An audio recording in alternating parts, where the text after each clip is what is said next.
Baik, halo teman-teman semuanya, bertemu lagi dengan saya. Pada segmen kali ini, pada video kali ini kita akan masuk ke bagian assembly. Khususnya di sini kita akan membahas basic assembly, di mana assembly sendiri pada software Autodesk Inventor ini berfungsi untuk merakit 3D object atau 3D modeling yang kita sudah buat melalui IPT atau standar milimeter IPT, bisa dikatakan seperti itu. Kita akan rakit menjadi sebuah unit melalui bagian assembly, melalui template assembly. Oke, untuk lebih jelasnya langsung saja di sini kita mulai. Kita create new part, yaitu klik pada new. Kemudian di sini kita masuk ke metrik, kita pilih ke standar milimeter IAM, kemudian kita create.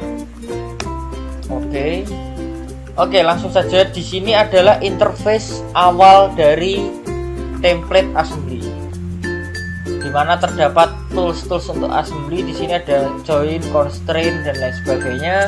Ada juga pattern, sama halnya seperti di bagian 3D modeling untuk menggandakan suatu fitur. Jika pada 3D modeling, jika di sini di bagian assembly, pattern ini digunakan untuk menggandakan suatu model 3 dimensi atau part yang telah kita buat. Kemudian ada bill of material. Secara singkat, bill of material adalah part list, nama-nama komponen, materialnya apa, nomor berapa, jumlahnya berapa, itu kita bisa lihat di bill of material. Kemudian parameter, ini adalah ukuran-ukuran.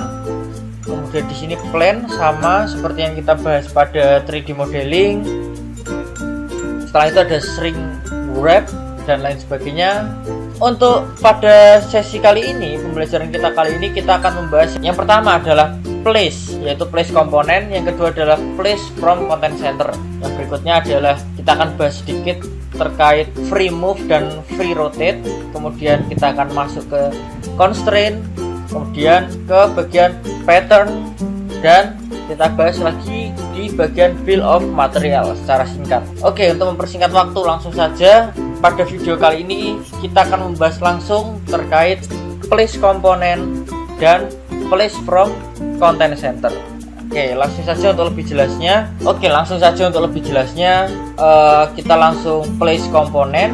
Place komponen ini digunakan untuk memasukkan 3D modeling atau 3D object yang telah kita buat pada saat sebelumnya ke dalam template assembly untuk kita rakit menjadi sebuah unit seperti itu. Oke, di sini saya akan mencontohkan. Saya menggunakan 3D modeling yang pernah saya buat. Oke, baik, di sini adalah contoh dari unit yang pernah saya rakit. Nah, kita akan belajar bagaimana cara memasukkan atau menggunakan place komponen untuk memasukkan sebuah 3D model ke dalam template assembly. Langsung saja kita praktekkan. Kita klik pada place komponen atau bisa dengan menekan P pada keyboard. Kemudian kita pilih di mana kita akan kita pilih part apa yang hendak kita masukkan. Baik teman-teman, langsung saja kita praktekkan. Sebelumnya saya akan menyampaikan tips dan trik yang harus diperhatikan ketika kita hendak memasukkan komponen ke dalam template assembly. Yang pertama, komponen yang paling pertama kita masukkan ke dalam template assembly ini, yang bisa diartikan bahwa sebagai komponen nomor 1, yaitu adalah komponen yang memiliki fungsi utama, memiliki bentuk paling kompleks, kemudian yang biasanya bisa sering kita sebut adalah komponen yang paling besar. Itu adalah komponen yang paling pertama kita masukkan ke dalam assembly. Oke, contohnya di sini saya langsung place komponen, kemudian kita pilih modelnya. Yang paling besar tadi kita lihat adalah bodinya ya. Kita cari bodinya di sini.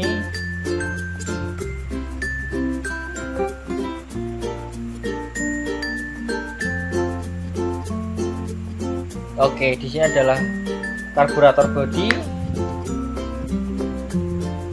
Oke, kita masukkan di sini.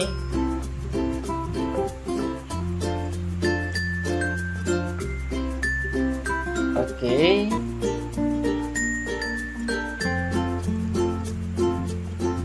Setelah bodinya masuk, baru kita masukkan komponen-komponen lainnya seperti itu. Kita masukkan bisa dengan cara blok atau kita masukkan satu persatu, tergantung kebutuhan dari teman-teman sendiri.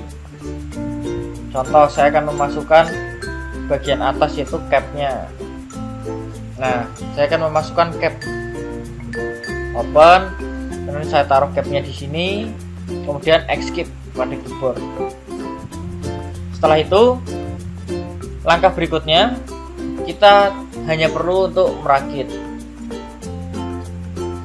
Oke, setelah partnya dimasukkan, kita bisa memasukkan komponen-komponen lain, kemudian kita bisa mulai merakit. Nah, sebelumnya kita akan membahas satu tools lagi di bagian place, di bagian komponen, yaitu adalah place from content center.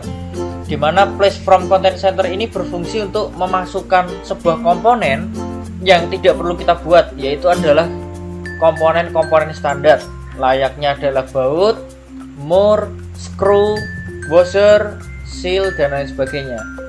Jadi di situ adalah tempat-tempat standar part. Jadi menggunakan software inventor ini kita tidak perlu membuat standar-standar part, khususnya yang kita bisa beli, istilahnya kita bisa beli di pasaran seperti baut, mur, dan lain sebagainya yang sudah distandarkan. Kita tidak perlu membuatnya secara manual melalui 3D modeling. Jadi kita bisa langsung masukkan melalui place from content center. Nah, di sini kita bisa memilih baut apa atau mur apa, pin, rivet, washer, dan lain sebagainya. Di sini saya akan mencontohkan, saya akan menggunakan baut untuk mengunci cap tadi. Oke, saya mau menggunakan socket head. Kemudian di sini ada berbagai macam standar. Saya akan menggunakan standar ISO 4762. Klik 2 kali, kemudian kita letakkan di tempat manapun itu. Setelah itu kita pilih ulirnya jenis apa, apakah M10, M8, M6, dan lain sebagainya. Kemudian kita pilih panjangnya, nominal length. Panjangnya kita asumsikan adalah 16. Kita masukkan di 16. Kemudian di bagian sini ada as custom dan as standard. Nah, apa perbedaan dari as custom dan as standard? Yang pertama, as custom. As custom itu berfungsi untuk menjadikan part yang kita masukkan ini, standar part yang kita masukkan ini, agar dapat diedit atau kita olah, mungkin ditambah panjangnya, mungkin kita butuh panjang 17, atau kita butuh memperbesar bagian soketnya, contohnya. Berbanding terbalik dengan as standard. As standard ini berarti sudah distandarkan, sehingga komponen yang kita masukkan tidak bisa kita edit lagi, tidak bisa kita ganti ukurannya, dan lain sebagainya. Jadi sudah standar dan siap digunakan, seperti itu. Oke, langsung saja kita coba. Oke, kemudian kita letakkan komponennya.